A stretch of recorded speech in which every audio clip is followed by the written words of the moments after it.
keep it real with ya. Hey everybody, it's me, Minu, back with another video. Again, same hair, same shirt. Continuing the stories of how London went for me because I have more stories. Literally going through these with my therapist, like I had to run through them because I only had an hour with them, but I can like take my time a little bit with you guys and like space it out into multiple videos. More content for you. But yeah, just us, talking, hanging out, telling you how my trip went. Just keeping on the role of the best worst trip. So last video I talked about how my manager threw me a party and how my coworkers were super nice and we went to a pub and had a lot of great conversations with people. The other good thing, the other two good things about what happened when I was there is I went to a place called Chinatown. Now, going to Chinatown did not mean that there was like no Asian people in the rest of London. I saw plenty of Asian people. But Chinatown was specifically an area where there were a lot of Asian restaurants, Asian grocery stores, et cetera, et cetera. I wish I could have found like a Japanese bookstore, but a lot of Asian restaurants. So I went to, and again, posting all of this on Instagram. So just so you know, you got to be following me on Instagram. You want to see all the pictures of the delicious food and the sights that I saw. But yeah, the day that I went to Chinatown, I stopped at this place that was supposed to have great gluten-free pancakes. They were alright. They were a little doughy for me, for my taste, but it was fun. It was fun to have like this like cheesecake pancake stack. So I ate there and because I needed time, I need to buy time to go to this Japanese grocery store because I was like a Japanese grocery store, not an Asian grocery store, not an international supermarket, a specifically Japanese grocery store. And literally when you walk in, they have a little coffee section where you can get boba and like mocha you can get boba and mochi, and they also have mochi donuts. Now everything has soy in it, so I couldn't really get any of it, but that was really really cool. And actually, I got there a little bit early when I walked in, and she was like, "Oh, we're not really open yet, but you can hang out here because it's so cold outside." And I was like, "Oh, okay, cool." So I hung out while she was putting up her mochi donuts and looking at everything. And I was like, "Oh man, they had like a hot boba, which I thought was really really cool." But they said we hadn't made the stuff yet, so I couldn't have it because she had to make it. Um, but when it was finally time for me to go downstairs, I go downstairs and I am in a Japanese grocery store. They also had, and it was like a whole actual grocery store. Like they had a whole section where they were making food. So they were making like all different types of Japanese food. And you could buy all the types of fish that you wanted. You could buy squid, you can buy salmon, you could buy these things that was like called fruit noodles. I didn't even know fruit noodles was a thing. You can buy melon pan, which is like a melon bread that they make. You could buy okonomiyaki on a stick. You could buy 15 million types of Japanese teas if you wanted to. You could buy really anything you wanted to food wise. You buy ramen there. They had their whole section of dry foods. You could buy the ramen. You could buy the chips. You could buy the poke. You could buy all the stuff that you could possibly think of that you wanted out of Japanese food. You could buy it there, which I thought was really, really cool. Sad that, a lot of it is wheat and soy. But you could buy different types of soy sauces. You could buy that the QP mayo that they put on everything, which I do love. I just can't eat it as much because again, it's soy. They had a whole alcohol section where you could buy different types of sake. They actually had books in there too. And one of the books in the alcohol section was like a guide to Japanese sake, and the other one was a guide to Japanese alcohol. But they had sake. They had the different types of whiskey. Like they had they had Japanese beers. Asahi was one that I saw I saw a lot when I was in Japan. So much stuff that I could not fit all in my luggage. They also had a section where they had like tea sets, they had bowl sets, they had branded things. So they had like the little they had anime branded things. Most of it was like Demon Slayer, Jujutsu Kaisen, because that's what's popular right now. But they had manga there. They had some BL manga. They had some of those like manga magazines that has multiple types of manga volumes in it. They had all all types of cute things, little cute little socks and magnets, and I don't know what show that little cinnamon roll bunny kid thing is from, but they had stuff with little cinnamon roll on there. Sanrio, right? Sanrio. They had those things. They had books for Japanese language learners. So they had the Genki books. They had the Mina no Nihongo. They had Japanese folk tales for language learners, which I bought because I was like, oh, this is cool. But they had all types of books in Japanese and English that was exploring like Japanese culture. You could buy those little paintings there. You know, the famous ones, the ocean or the shrine in Kyoto and all that stuff. And then I also I heard people speaking Japanese, and I was like, so that's another thing too. It was actual Japanese people working there. You know how in America you go to a place that markets itself as a certain type of place, but none of the people there are actually from that area. Example, you go into a hibachi place with a Japanese name that says it's authentic Japanese food and everyone there is Chinese and Vietnamese. You go to a place that sells Mexican food, but everyone there is from Guatemala. It's different. You know what I mean? So it's not easy, especially in the South, to just go into an Asian restaurant or a Japanese restaurant and find Japanese people there. It just doesn't work like that. So it was actual Japanese people working there, and then there was one very white looking man, but he spoke really good Japanese. So I don't know if he was mixed or if he just was immersed in the culture. But yeah, so I walked up. I waited till this Japanese lady was alone. I walked up to her, and she was working there, obviously. So I walked up to her and I started trying to speak Japanese to her and basically saying I'm studying Japanese. Can I speak Japanese with you? And she was like, yeah. What's up? What do you need? Well, she didn't say what's up, but you know what I mean. And I started asking her for recommendations for good Japanese food. And she was like, oh, and she's saying this in Japanese. What are you looking for? You want ramen? And I was like, I'm really looking for okonomiyaki. And she was like, oh, okonomiyaki. Okay. Interesting. Because apparently that is not something that foreigners ask for when it comes to Japan. And I'm like, I know, because I can't find it nowhere in America. And she recommended me to a good Japanese place. But she was like, we got okonomiyaki here. And I was like, what? And their chefs who were back there making sushi and stuff, they make all types of little prepared foods. And they made okonomiyaki that I could just buy there and eat there if I wanted to. I was like, man, that's crazy. And then when I checked out, I bought 2 bottles of sake. And I can bring them in here to show you, but I'm just going to go through the story first. I bought 2 bottles of sake. I bought a plate set, and I bought some gifts for my friend. Hopefully by the time this video goes up, I would have actually put it in the mail for her because I'm terrible about going to the post office. But yeah, I bought some books and all that stuff too. I had no idea how it was going to fit in my luggage, but I bought it anyway because I was very excited about it. And then I asked the cashier, I was like, you know a good okonomiyaki place in Japanese again. And she was like, oh yeah, you should go to this place called Abenum. I haven't been, but my friend, she went and she really liked it. I was like, oh, okay. And so I went to that place, and the people there were also Japanese. They were half Japanese, half British. But their family was from Osaka. So they made okonomiyaki, but Osaka style. I was like, oh, okay, Osaka. And they were talking to me about it. And they had a gluten-free dough to make the okonomiyaki with, which was amazing. Cause I was like, oh, thank God. Cause I knew my stomach was about to be toe up. I mean, cabbage and gluten. They was like, we can make it gluten-free. They was like, we can't make it soy-free. We can make it gluten-free. I said, I'll take it. But I had that. I had sake.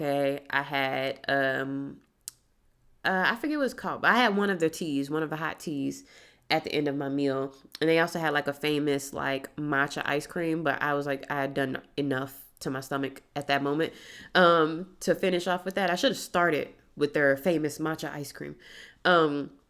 But it was really cool, and it was very nice, talking to people. And with okonomiyaki, they make it right in front of you. So think of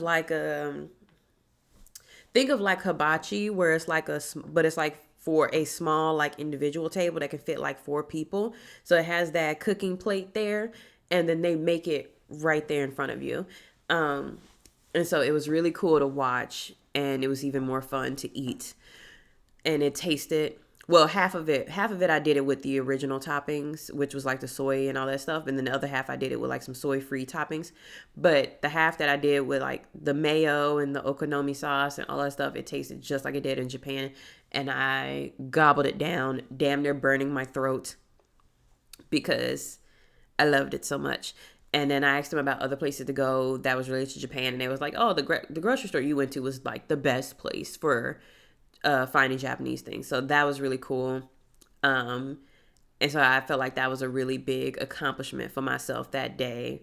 So I'm gonna pause here and I'm gonna show you some of the things I bought, and then I'm gonna tell you about the other place I went to that was really, really cool. So sit down and I'm gonna show you this.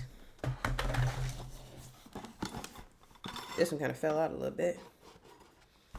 But these are the plates that I bought. Can you see them? Yes. Pretty cool. And yes, they were made in Japan. I almost bought, so they had this, and they also had like the Lucky Cat that I could have bought bowls with them. But then I was like, I prefer having a black bowl than a pink cat bowl. This is some yuzu sake. So yuzu is kind of like a more citrusy flavor. And don't get me wrong, like you can buy yuzu sake here as well, but I never tried it. But when I was there, I was like talking to them about it, and yeah, yuzu sake is pretty common, pretty citrusy. And then this was on sale. So this, okay, can you see? There you go. And I'll show you the size so you can read it. Horin Jumai Dai Ginjo is a really good quality sake, and or at least that's what the lady was telling me. When I asked about the yuzu, she was like, yeah, that's very basic. But when I asked about this, she was like, oh, this is a good quality sake, and it was on sale. So I decided to go buy me a bottle. I would have bought multiple bottles if I could, but again, I didn't have room in my luggage. My luggage had coats and stuff in it that just takes up a lot of space. So if I go there again in the summertime, I wouldn't say the summer, but I would say the fall or maybe the spring when it's still kind of cold, but not like sweltering, so I don't like pass out again, I would definitely leave more room in my luggage to like clean out the Japanese grocery store. But yeah, so this is what oh, it fell. So this is the little card. There you go. So that's a little card that comes with it. But this is the Junmai Dai Ginjo. It looks super fancy. So I very much trust them when they were like, yeah, this is a good brand of sake and this is a good quality sake. But yeah, that and then some food that I've already eaten, so I can't show you. But I do have a lot of pictures that I took in the grocery store that I will also be posting on Instagram. It might be up now. It might be scheduled. I don't know. I'm kind of spacing the post out so that it's not like a big photo dump all at once. But yeah, you'll definitely see pictures on Instagram of all of the different things that I saw there that I did not buy. So keep an eye out on and keep following me on Instagram. Now, the second most awesome, amazing thing that I did in London was I went to the London Dungeon. Now, a lot of you did not watch my video on my first haunted house experience. That's okay. My feelings not hurt, but I did notice. So you might not even know what my experience was going to my first haunted house, but I'll give you a little rundown. It was bad. It was very disappointing. I'm autistic, so I did not know anything about it going in because my friend wanted me to be surprised. But going in, it was literally just overstimulation and sensory overload, and that is not fun for someone with my conditions. So even though I survived and I didn't like freak out or panic or anything like that, it was still like, this is not fun. This is just stressful. And the ideas that I had in my head about what a haunted house would be like was like, basically, I was very disappointed. So, and then I talked to my therapist and she was like, it's supposed to be like that. You are expecting too much. So when I went to the London Dungeon, which is a haunted house, but it's open year round, which yay. It was so much better and it was everything that I wanted out of a haunted house. So I'll walk you through. You come in and you can't take pictures anywhere. So that's why I don't have pictures of inside the London Dungeon, but I do have pictures, like I paid for all of the pictures they took of me. But the London Dungeon is basically a haunted house that focuses on taking you through a lot of London's like dark past. So you go from room to room and it's very interactive. So they have actors who will, they won't touch you, but if they choose you to be a part of something, you will be like a part of it. So I have to walk you through. So one of the first rooms we went to was a room where they taught us about King Henry. And so the actors are pretending to be people from that time. So they could be a judge, they could be a doctor, they could be working with the resistance, they could be a bar owner, they could be, I don't know if I can say this word or not on YouTube, but they could be a lady of the night. It really, really depends on where they are in the story, and they're telling you the story from their perspective as that character. So one of the first rooms we went to was a room of a judge, and they were passing judgment on behalf of King Henry, which meant a lot of beheadings. And so I was singled out. And funny thing is, they asked me what my name was. I should have just said Minu, because for some reason when I say my real name, people can't pronounce it. I don't know why, but people they visibly cringe when I say my name, and they do not repeat my name. Like usually they'd be like, so and so is being arrested. They did not repeat my name. And when I tell people stuff, even at the hotel, they cannot. They're like, what did you say to me? And I was like, I don't even have like an ethnic name. I like to think my name's pretty white, but no. So I was arrested and beheaded for the charge of prostration. I still haven't looked at that word. But whatever it is, I was guilty. We even went on a boat, like underground, little boat ride underground in the pitch black darkness, which is pretty good atmospheric fear. But we went through things like it was Guy Fawkes in his attempt to overthrow whatever king it was, I don't remember, but we were in this like little dungeon area where they had his body up because they caught him and had his body up, and his ghost was like trying to tell the real story. And then we were surrounded by like all of this dynamite and stuff because they were gonna blow up the castle or whatever. And they actually like lit stuff on fire and was like, you had the fake explosions, and we all had to run to the other room. They had the witch trials of King James, so people were put in cages and being like, you're a witch, you're a witch. And the witches were like, doing all their witch stuff, and that was very scary and atmospheric, and it was dark. And so they would just show up like doing all types of like dark magic.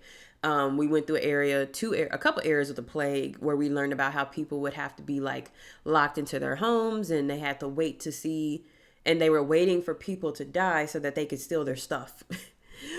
During the plague, people were still trying to hustle. They were like, people were quarantined, and they were like, okay, but when they're gone, we're going to go in and get the stuff. We had to go into a room with the doctor, and he was like doing an autopsy. He's throwing guts everywhere and there's blood everywhere. And he grabs a guy, and he's like, oh, you're looking sick. And he sits him down in a chair, and they talk about like using leeches and stuff. That was really fun. We went to the whole Sweeney Todd section where we met Marge, which is the lady who would take his victims and put them into meat pies.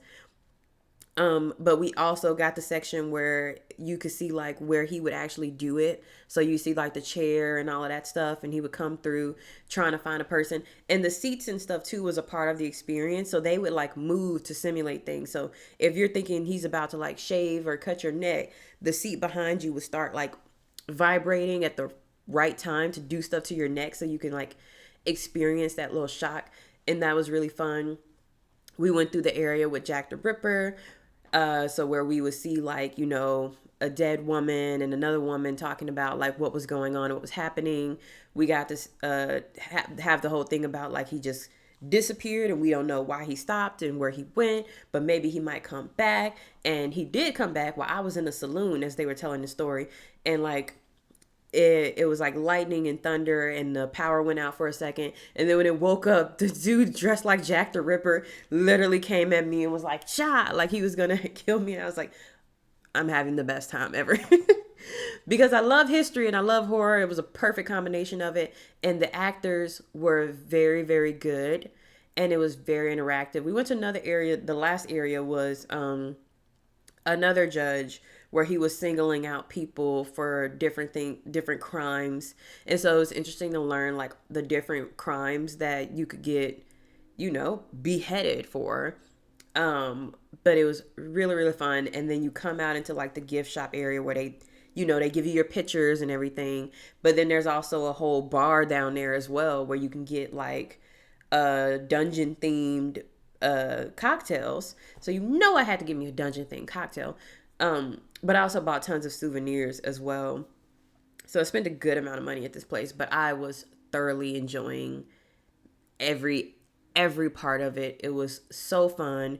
It was everything I wanted in a haunted house. And I also love the fact that it's open year round so that I could go when I went when it wasn't super crowded. It still had a pretty good crowd, but it wasn't like overly crowded. Like I wasn't waiting because I didn't have a specific time slot. So I wasn't like waiting forever to go in. Like I feel like with haunted houses it's kind of like that where like it's Halloween, so everyone's coming all at the same time and you're in these super long lines and you're waiting forever. And I just really felt like it was a good time for me to go and have that full experience without having to be worried about, being crowded or like waiting for other people. So I want to show you some of the things that I got from there. So two of the things I got, and one is these two mugs. Here. Yeah, so you can see that with the skulls and stuff. I do love my skulls. I couldn't decide which one to get, so then I got both of them. But I think it's pretty cool. I did not realize until I was cleaning them that they're not meant to be drank out of.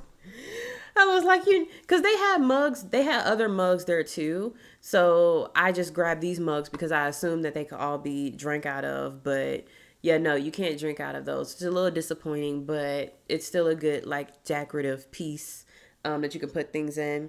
I can drink out of this thing. So again, it's the skull and roses. I don't know why. It's very easy to find designs with skulls and roses for some reason. I don't know if that's a specific like a pop culture reference or something, but it's very easy. Got this journal that says the dungeons on it, has a whole lock and everything. And yes, all of these are rigid, so you can literally feel every piece of it. And if you take off this little thingy here and you actually open it up, this is what it looks like on the inside. So it's like skulls on each page. You can see that pretty well. I also paid to get this like souvenir book, which goes through like a lot of different facts from all of these different stories that we went through. So talking about the plague and how people tried to cure it with leeches and chickens and all types of crazy stuff.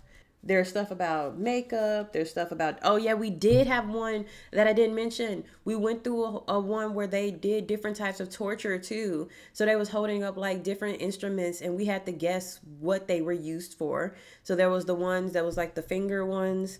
And there was the ones that were specifically for, men in that time. There were also the ones that the pear that could go in your mouth or it can go somewhere else.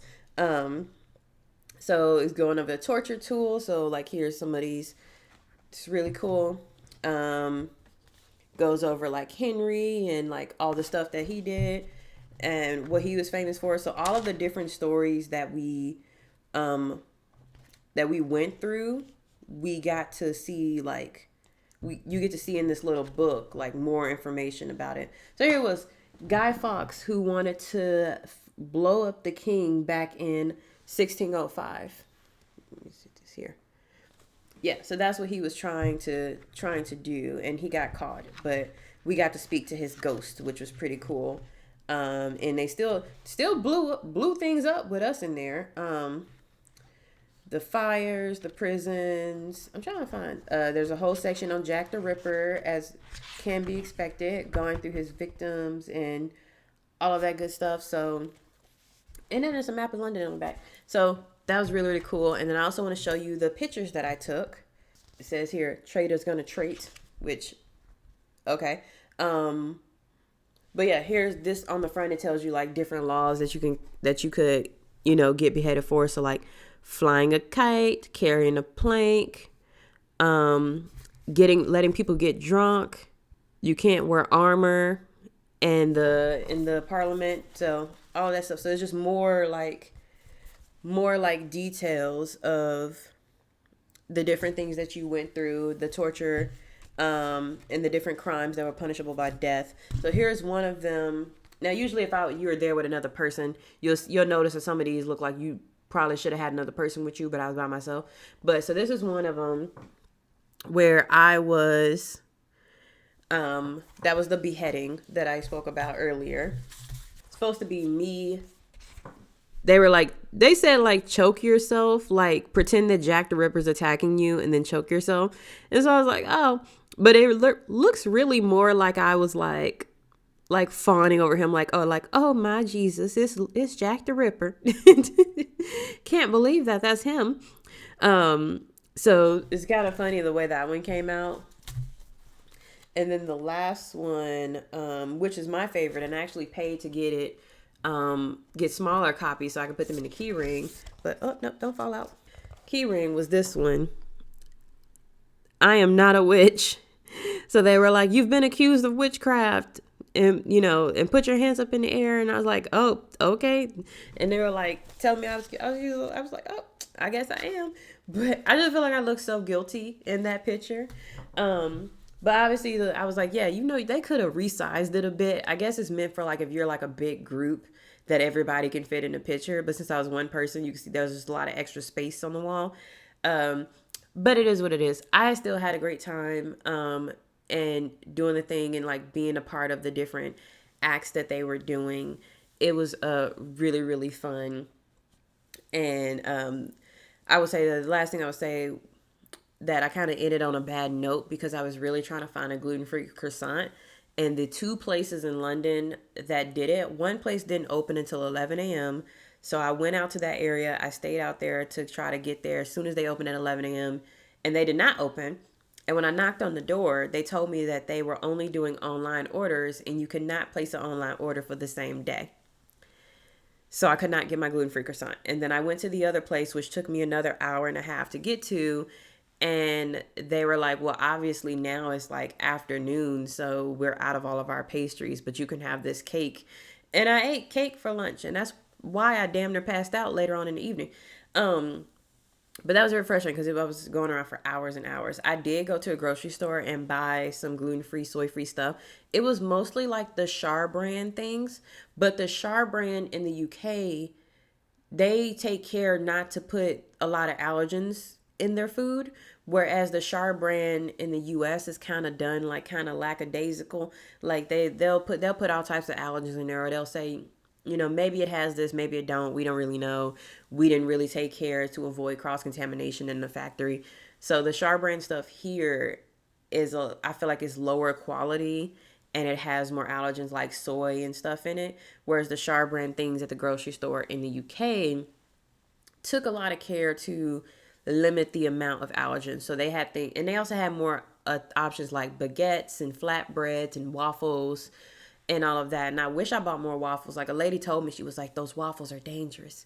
Like I can't stop eating them. And I only bought 2 packs. And I'm like, I see why you can't stop eating them. They're really, really good. And the baguette was really, really good. I haven't eaten the flatbread yet.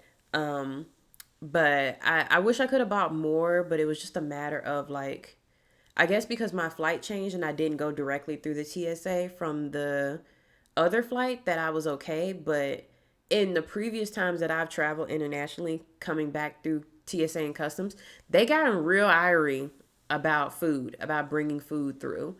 So I was really scared that I was like, I had to have all of my food items in the same bag, and they could only be as much as fit in that bag so that they could like take the bag aside if they wanted to and go through it, as opposed to trying to shove in my luggage. But 100%, if I go back, which I probably will, as long as I stay with this company, they'll probably have me come back out again. But if I go back, I am 100% going to underpack, so that I can have more space. Hopefully it's in a time where I don't need a coat. It literally snowed on me while I was there. Hopefully it's a time where I don't need a coat. So I think the bulk of my luggage was thick pants, sweaters, and coats. And if I don't have to bring those, I can leave a lot more room to buy like a lot more Japanese stuff and a lot more bread items. But yeah, I would say that is the best parts of the trip. So it was like, that's why I say it was the best worst trip, because yes, there was a lot of stress, there was a lot of inconvenience, but I did still manage to have some good moments there, in doing the things that I planned to do. I don't overplan my trips, and people kind of made me feel like I had to overplan. I only really had 2 days to do whatever I wanted, where I wasn't like bound to having like meetings in the office. So I don't really like to overplan. I really prefer to do things a little bit more organically, like kind of have an idea of what I want to do and then let things flow from there. Like there was one time I was like going to go to try and go to like a gluten-free fish and chips place. But on my way walking there, I walked into this international food market where all of these different cultures were having their own food stalls and were selling food, like different, like multiple African countries was represented, Asian countries, like Indian food, like all types of stuff. And so I was like, okay, well, I was gonna go get fish and chips, but I kind of want to try this jollof rice because I ain't never had a chance to have African food ever. So I had jollof rice with chicken and lamb, and that was great. See, I didn't plan for that to happen. I didn't know that place even existed. But now I've had the experience of like having African food, and they had Turkish food, they had Egyptian food, they had Greek food, they had African food. Like I didn't even know what the culture was. I didn't even know. So it's like you get to have those experiences when you don't overplan your trips. And then you also get to have a lot less stress and disappointment when things don't go the way that you planned. Because when you're autistic and you planned out exactly how everything's going to happen and then things don't happen that way, it's very stressful. And I definitely felt a lot of that when it came to traveling and transportation. But like I said, it was the best worst trip. And I am going to hold on to all of those positive memories. And that's what I'm going to remember. And that's what I'm going to tell people when they ask me about it. I will always be honest about the fact that walking cities are not as accessible as people think they are. But I will also be honest about the fact that I was able to make a great trip out of something that was not set up properly for me in the first place. Even my manager felt bad. She was like, because like there was so much stuff happening at work that she didn't get the chance to properly like introduce me to the city. And she was like, oh, I'm so sorry for that. And I'm like, it's fine. I found my way to some good things. And I managed to like speak to people and like talk to people. I went on a big Ferris wheel called the London Eye, and I managed to like talk to people up there and have good conversations. And they even took a picture of me because I'm not good about taking pictures of myself in places. I'm not one of those people, which is why on my Instagram, a lot of those photos are of other people, other places of food, not necessarily a bunch of selfies of me in different locations. But I do have a few pictures of me in some locations. So that's what I wanted to share with you guys. But thank you guys so much for listening to me ramble about this for 3 videos. I really appreciate it. It's good that I get to like share these things with you guys. And if any of you've been to London, I know one of y'all is in Estonia. But if any of you have been to London or been to other like European cities, definitely want to hear your experience. If you are somebody who's been to like these walking cities, I'd love to hear your experience. Like I said, I didn't feel like it was very accessible. The trains were hard to navigate. Like, I just felt like, and I hate to be this person, I just felt like Japan stuff was more modern. And that was back in 2017. Japan stuff was more modern. Like, it was a lot of digital stuff where it can show you exactly where you were and exactly where you were going, to where I can navigate it even though it wasn't in English. Whereas in London, it was like physical maps that I was trying to figure out which line I should be on, what's going east, what's going west. I don't know, and it was very confusing. It was just a lot of old stuff. And it's good that they don't, tear down their old buildings to build new buildings, but you got to make some stuff more accessible for people who can't walk that much.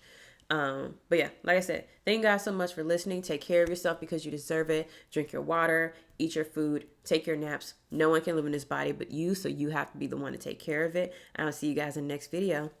Bye.